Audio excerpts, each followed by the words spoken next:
함께 기도함으로 새벽기도 시작하겠습니다. 하나님 아버지 감사합니다.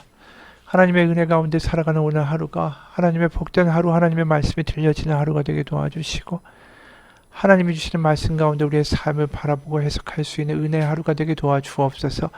예수님 이름 받들어 기도합니다. 아멘.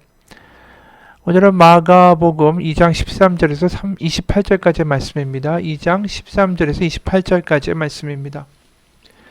예수께서 다시 바닷가에 나가시며 큰 무리가 나왔거늘 예수께서 그들을 가르치시니라. 또 지나가시다가 알페오의 아들 레위가 세관에 앉아있는 것을 보시고 그에게 이르시되 나를 따르라 하시니 일어나 따르니라. 그의 집에 앉아 잡수실 때에 많은 세리와 죄인들이 예수와 그의 제자들과 함께 앉았으니 이는 그러한 사람들이 많이 있어서 예수를 따름이러라. 바리새인의 서기관들이 예수께서 죄인 및 세리들과 함께 잡수시는 것을 보고 그의 제자들에게 이르되 어찌하여 세리 및 죄인들과 함께 먹는가? 예수께서 들으시고 그들에게 이르시되 건강한 자에게는 의사가 쓸데없고 병든 자에게라야 쓸데있느니라. 나는 의인을 부르러 온 것이 아니요 죄인을 부르러 왔노라 하시니라. 요한의 제자들과 바리새인들이 금식하고 있는지라. 사람들이 예수께 와서 말하되 요한의 제자들과 바리새인의 제자들은 금식하는데 어찌하여 당신의 제자들은 금식하지 아니하나이까? 예수께서 그들에게 이르시되 혼인집 손님들이 신랑과 함께 있을 때에 금식할 수 있느냐? 신랑과 함께 있을 동안에는 금식할 수 없느니라. 그러나 신랑을 빼앗길 날이 이르리니 그날에는 금식할 것이니라. 생배 조각을 낡은 옷에 붙이는 자가 없나니 만일 그렇게 하면 기운 새 것이 낡은 그것을 당기어 헤어짐이 더하게 되느니라. 새 포도주를 낡은 가죽 부대에 넣는 자가 없나니 만일 그렇게 하면 새 포도주가 부대를 터뜨려 포도주와 부대를 버리게 되리라. 오직 새 포도주는 새 부대에 넣느니라 하시니라. 안식일에 예수께서 밀밭 사이로 지나가실새 그의 제자들이 길을 열며 이삭을 자르니 바리새인들이 예수께 말하되 보시오 저들이 어찌하여 안식일에 하지 못할 일을 하나이까? 예수께서 이르시되 다윗이 자기와 및 함께한 자들이 먹을 것이 없어 시장할 때에 한 일을 잃지 못하였느냐? 그가 아비아달 대제사장 때에 하나님의 전에 들어가서 제사장 외에는 먹어서는 안 되는 진설병을 먹고 함께한 자들에게도 주지 아니하였느냐? 또 이르시되 안식일이 사람을 위하여 있는 것이요 사람이 안식일을 위하여 있는 것이 아니니 이러므로 인자는 안식일에도 주인이니라. 아멘. 지금 예수님은 계속해서 이 공격에 휘말리시죠. 레위 특히 세리였던 마태를 제자로 삼으시자 그리고 또 많은 죄인과 세리들과 함께 잡수시는 것을 보고 바리새인들과 서기관들이 어떻게 죄인들과 같이 밥을 먹는가? 너희 선생이 이상하다라고 지적을 하죠. 그 다음에 또 제자들이 금식을 하지 않는 것을 보고 요한의 제자들 또 와서 이야기합니다. 바리새인들도 18절이죠. 예수께 와서 이르되 요한의 제자들과 바리새인의 제자들은 금식하는데 어찌하여 당신의 제자들은 금식하지 아니하나이까? 왜 금식하지 않습니까? 또 마지막으로 안식일에 제자들이 이삭을 자르자 또 공격이 들어오죠. 왜냐하면 안식일에 이삭을 자르는 건 추수를 하는 행위인데 이것은 노동에 해당하기 때문입니다. 그래서 24절에 바리새인들이 예수께 말하되 보시오 저들이 어찌하여 안식일을 하지 못할 일을 하나이까? 예수님이 가는 곳마다 계속해서 의혹과 질문과 비난이 쏟아지죠. 한마디로 율법을 어기는 사람이요 사회 질서를 허무는 사람이다라는 그 비난을 받게 되는 거예요. 그 당시에 랍비들이 돌아다니면서 제자들을 이끌고 다니는 일들은 흔했습니다. 근데 랍비라면 모름지기 율법의 모든 조항들을 철저하게 지키고 그래서 토라의 가르침, 율법의 가르침을 가르쳐주는 것이 상식이고 정상이었죠. 그런데 율법을 지키는 것과는 아주 거리가 먼 그래서 같은 동족의 피를 빨아먹는 어떻게 보면 일제시대의 친일파 앞잡이와 같은 세리들과 함께 식사를 하신다. 이것은 랍비와 같은 사람들이 할 일이 절대 아닌 것이죠. 실제로 이 랍비와 같은 사람들은 옛날의 탈무드를 보게 되면 그 율법을 모른다든가 아니면 여성과 같은 그리고 어린아이와 같은 존재들하고는 아예 말도 섞지 않았습니다. 왜냐하면 율법을 모르는 자들은 그들과 대화할 가치가 없다라고 늘 이야기하고 그렇게 주장했기 때문이죠. 그런데 예수님은 전혀 반대인 거죠. 제자들을 모으고 기적을 일으키는 랍비라고 하는데 이 죄인과 세리와 함께 밥을 먹질 않나? 또 금식을 하는 것도 일반적인 바리새인들의 정상적인 그 경건의 모습 아닙니까? 누가복음 18장에 보면 이 바리새인이 올라가서 성전에서 기도하는데 11절 누가복음 18장 11절에 보면 바리새인은 서서 따로 기도하여 이르되 하나님이여 나는 다른 사람들 곧 토색불이 간음을 하는 자들과 같지 아니하고 이 세리와도 같지 아니함을 감사하나이다. 나는 일회에 2번씩 금식하고 또 소득의 11조를 드리나이다. 그러니까 일주일에 이틀을 꼬박 금식을 한다라는 거죠. 근데 예수님의 제자들은 전혀 금식을 하지 않아요. 게다가 율법을 잘 알고 율법의 그 당시에 그 규칙들, 사람들이 정한 통념의 규칙들이 이 노동에 해당하는 것은 추수다라고 정해놓았기 때문에 그 사회의 불문율을 어기는 것 자체가 이게 굉장히 질타받을 일이죠. 그런데 안식일 날 이 이삭을 꺾어버린 거예요. 그러니까 율법의 여러 가지의 자신들이 사회에서 만들어 놓은 지침들을 다 어겨버리는 게 예수님이다라는 거죠. 그러니까 이른바 그 당시 하나님을 잘 알고 하나님을 잘 믿는다라는 사람에게 보기에 예수님의 행동은 굉장히 이단적인 거예요.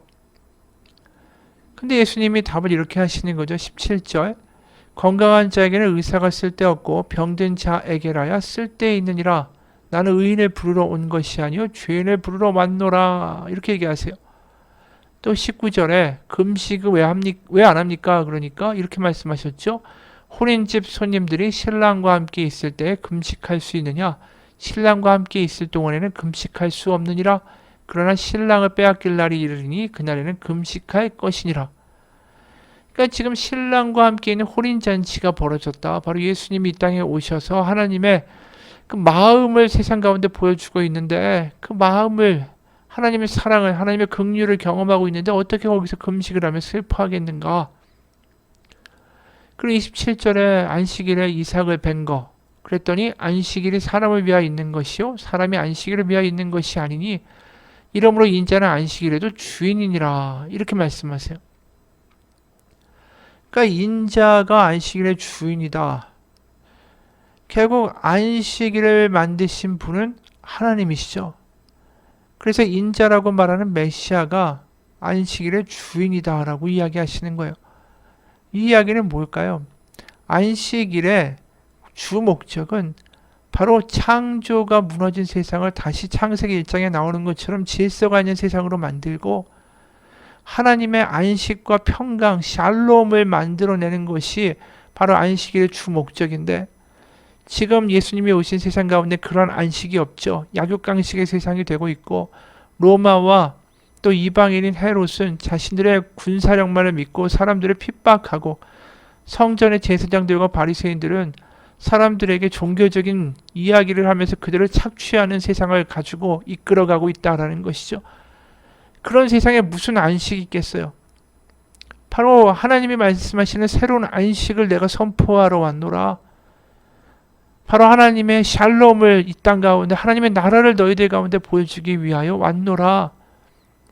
그렇기 때문에 그 기쁜 소식에 금식을 할 이유도 없고 그리고 그 하나님의 나라는 너희들이 말하는 율법을 잘 지키는 의인들이 가는 것이 아니라 죄인들이 가는 곳이다라는 파격적인 주장을 하시는 거죠.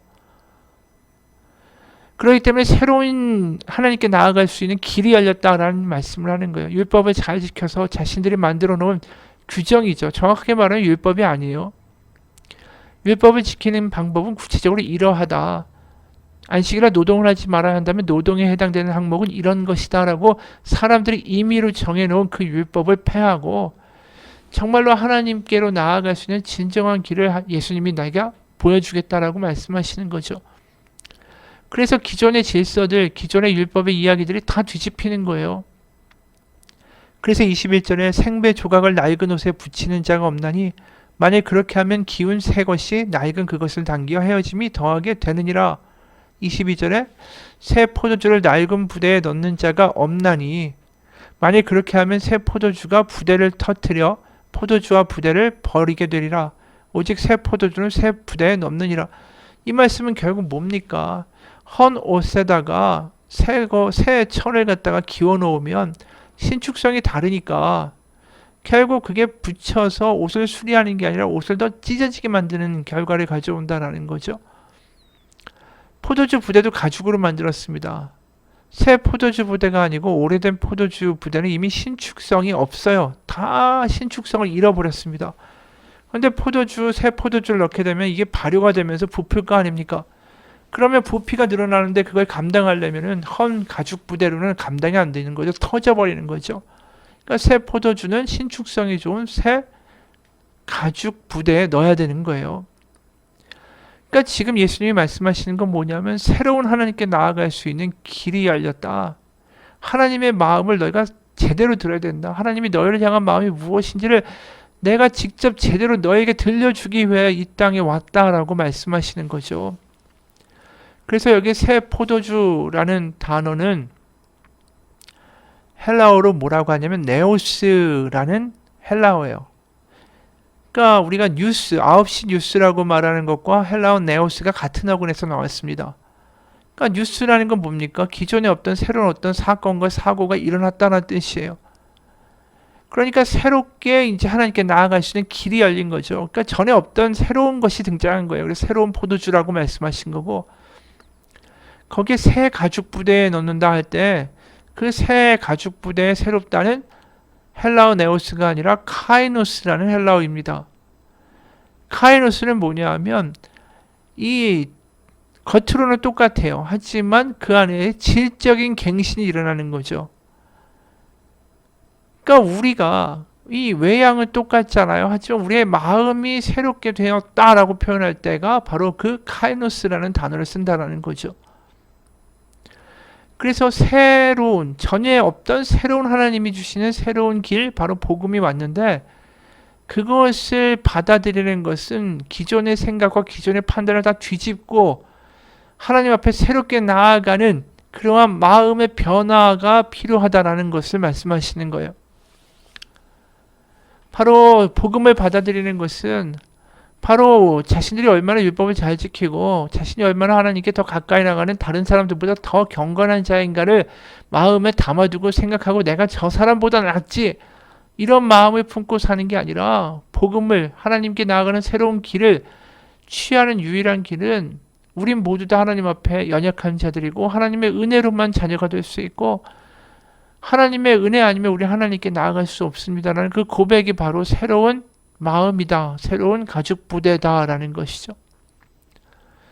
그것과 거리가 먼 게 바로 바리새인들입니다. 우리는 하나님께 나아갈 자격이 있다. 저 죄인들은 하나님께 저주받아야만 한다. 나는 저들과 다르기 때문이다. 자신들의 어떤 의로움, 자신들의 선행, 자신들의 삶에 어떤 행위에 근거하여 자신들이 그만한 자격이 있다라는 것을 계속 주장하는 게 바리새인들이죠. 근데 그거와 반대라는 거예요. 하나님께 나아가는 길은 내가 얼만큼 훌륭하고 내가 얼만큼 선행을 하고 내가 얼만큼 정직한가를 생각하며 하나님께 나아가는 게 아니라 나의 부족함과 나의 연약함과 내가 진짜 잘 지킨다고 하지만 내가 거룩하다고 내 스스로 여기지만 수많은 유혹 가운데 순식간에 무너질 수 있는 존재가 나이고 어차피 내가 거룩하다고 해도 하나님 보시기엔 도토리 키재기에 지나지 않는 나는 부정하고 하나님의 은혜 아니면 안 되는 존재입니다라는 것을 고백하는 게 새로운 마음이다라는 거죠. 거기에 복음이 들어오는 거예요. 왜요?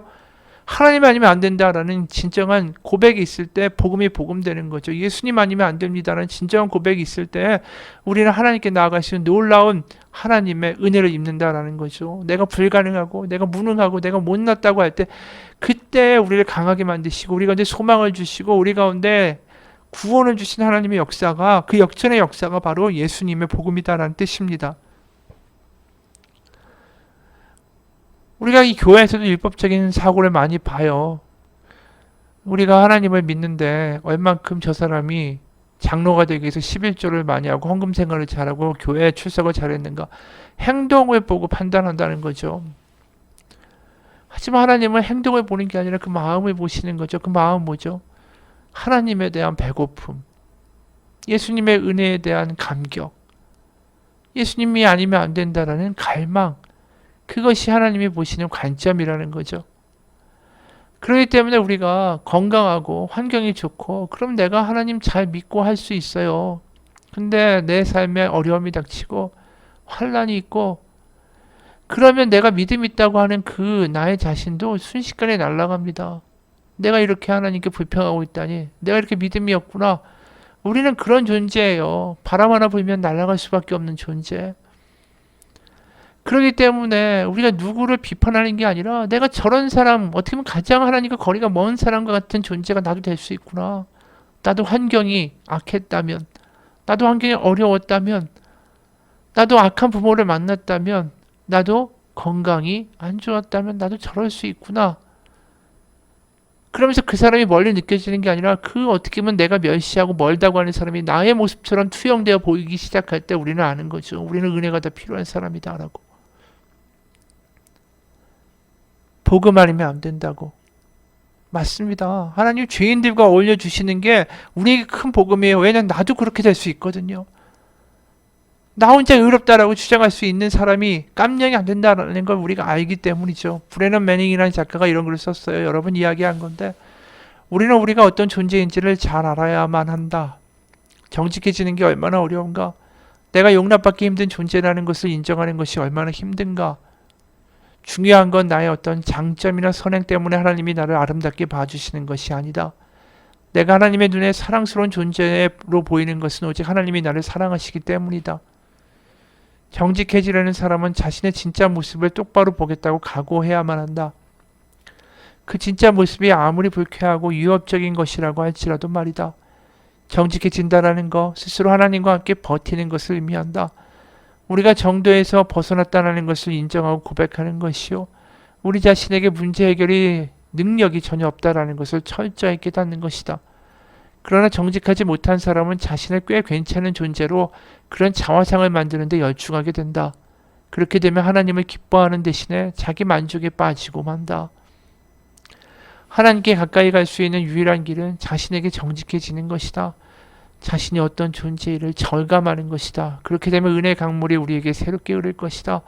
당신이 정말 많이 부족한 사람일지라도 은혜 받을 자격이 있다라는 것이 복음이다. 하나님께 사랑을 얻기 위해 무엇을 해야 한다라는 생각을 버려라. 그러기에 복음은 은혜다. 그 복음을 알고 경험하고 소유하는 우리의 삶이 되길 주님의 이름으로 축원합니다. 하나님 아버지, 우리가 하나님을 믿는다라는 것은 나의 존재를 아는 것입니다. 나의 연약함을 알고 하나님의 크신 은혜를 경험하는 것입니다. 하나님의 은혜 아니면 나 같은 사람은 안 됩니다. 하나님의 은혜 아니면 나 같은 사람은 누구를 사랑할 수도 없고 누구를 용서할 수도 없고 누구에게 베풀 수도 없는 사람들입니다. 하나님 은혜가 필요합니다. 예수님 이름 받들어 기도합니다. 아멘.